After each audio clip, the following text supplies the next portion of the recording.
No, no, no, no. Stop. Stop, stop, stop, stop. Gerard.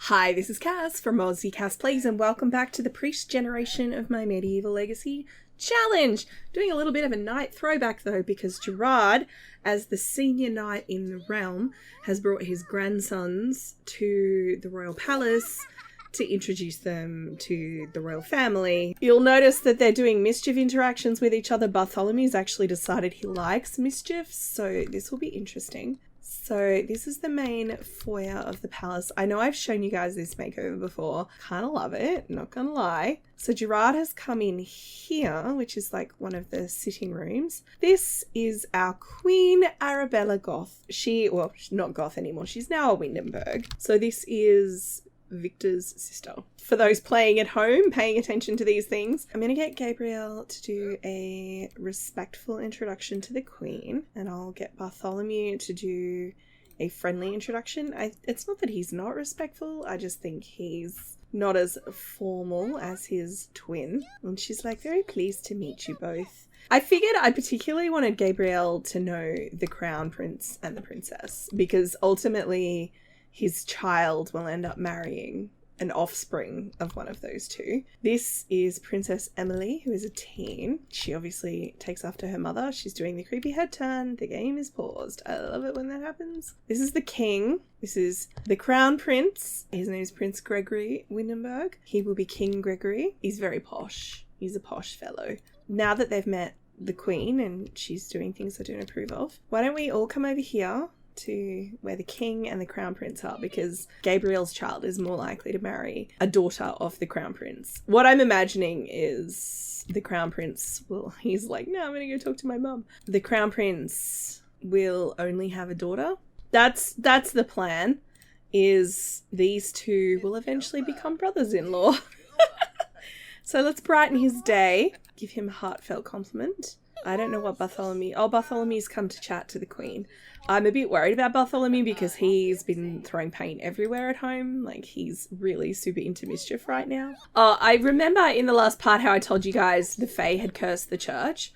The trait that I added, and I've decided to do this because it can escalate, the trait I added was the fox one. So we have foxes at the church now. That won't be so much of an issue unless they get into the house, because we don't have chickens, but we do have plants, and they will steal from your garden as well.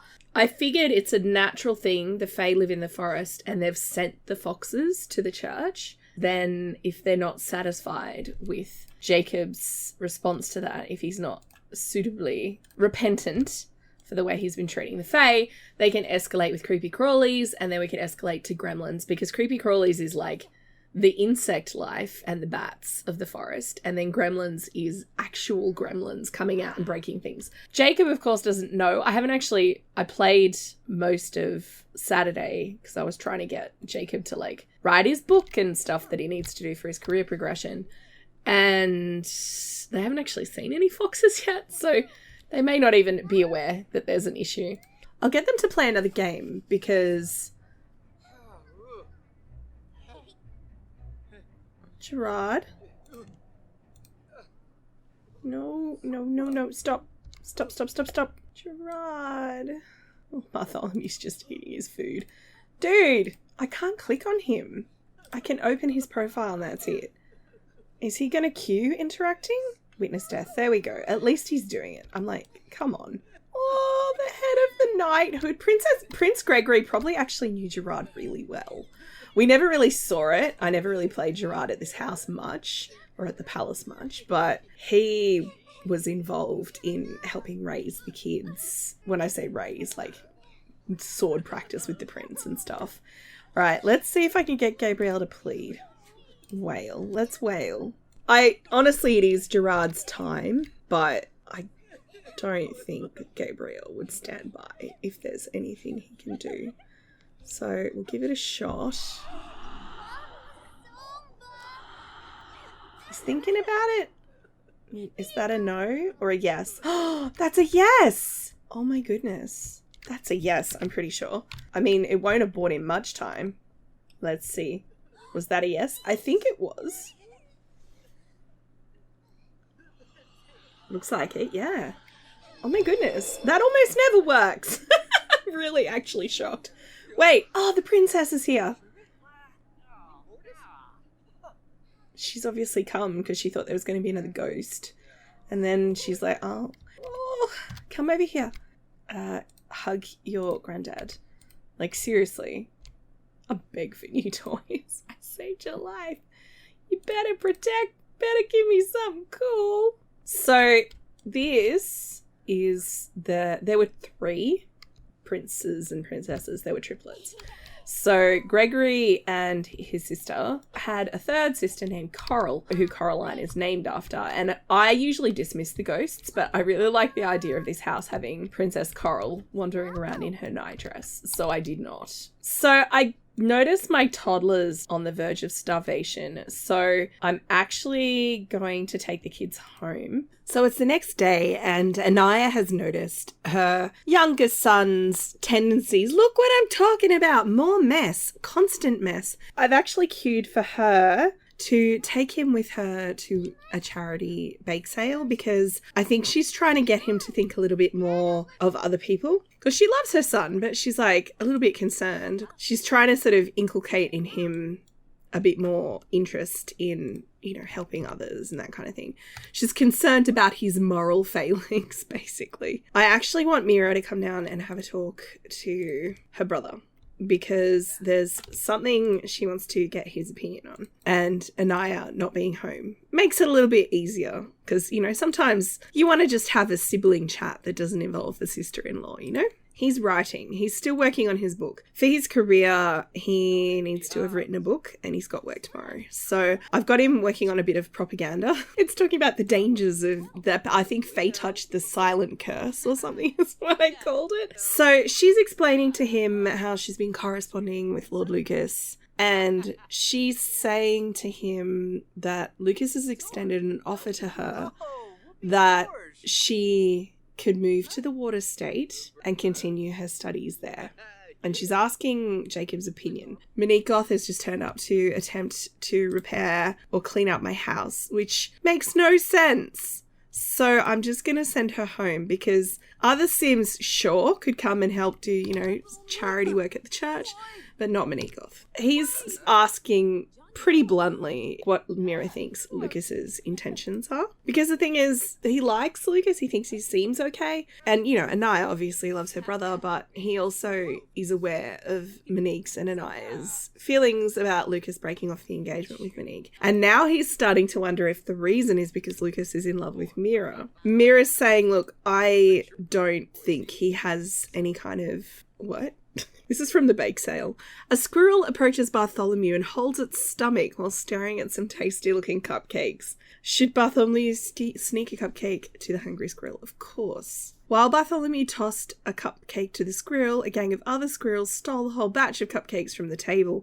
The volunteer coordinator, which I assume is his mother, was horrified by the cupcake carnage, and the bake sale wasn't able to raise enough money due to the loss of cupcakes. Oh, he lost some responsibility. That is the opposite of what his mother wanted. I know I said I thought Bartholomew was going to end up being the heir to the church, but I'm starting to think that he's not temperamentally suited to a life of religion. There's actually another kid in the extended family that I think would make a good heir to Jacob, as in to inherit the priesthood. It's one of Dylan Graham's kids. Marcus he's a bit of a heads in the cloud dreamer type. Like, he loves the outdoors. He sees sort of beauty and the divine. He could either be a bit like Oliver, a bit creative, or he could be religious. I could see him going either way. I'm starting to think Bartholomew is not going to be the one. He's more like giving me court jester energy, which is cool because then he could move to the Water State with his brother potentially. Back to what I was saying before Bartholomew interrupted with Squirrel Gate. Mira's saying she doesn't think Lucas is interested in her in that way. He seems to be interested in sponsoring her. He feels sympathy for her, that she's not been treated very fairly by the university, and he's basically offering her a position at the estate. But he doesn't have kids, so that's what seems a bit strange to Jacob, because he's like, well, if he was offering you a position as governess to his children, that would make sense to me, but he doesn't have children. He's trying to figure out Lucas's angle on this one. If Mira knows, she's not telling.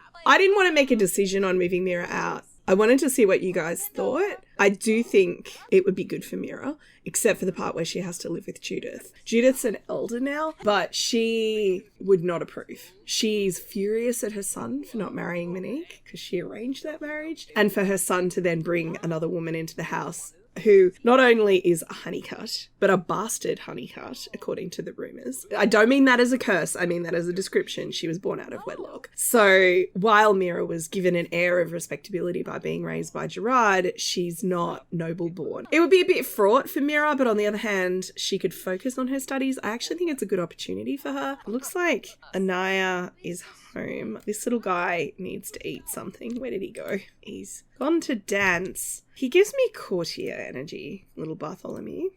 I could see him being the irresponsible brother and irresponsible uncle to Gabriel's kids, you know? I kind of love that for him. Oh my God, this child. Anaya, can I get you to actually discipline? I'm assuming it was Bartholomew. If it turns out it was Gabriel, I'll be shocked. Discipline, firm, express disappointment. It was Bartholomew. I thought it was. Oh, little Gabriel's. Oh my God, he's making it worse. I thought he was cleaning it up. He was not. And she's now going to have to do the same to him. Express disappointment. So we have our first fox, you guys. They haven't seen it though. Jacob's actually standing up the front. His dad wandered up, so he's just having a chat to him. Poor Gerard, he's probably having all the kinds of crises about dying, but he also believes in an afterlife, and he's probably excited in a way at the idea of seeing his wife again. I've noticed my bins keep getting knocked over, and I'm wondering if it's been the foxes doing it. Also because the fae that put the curse, like the lead fae that put the curse, which was Arya, she kicked the bin over as well. So it'd be funny if the foxes are also getting into my garbage.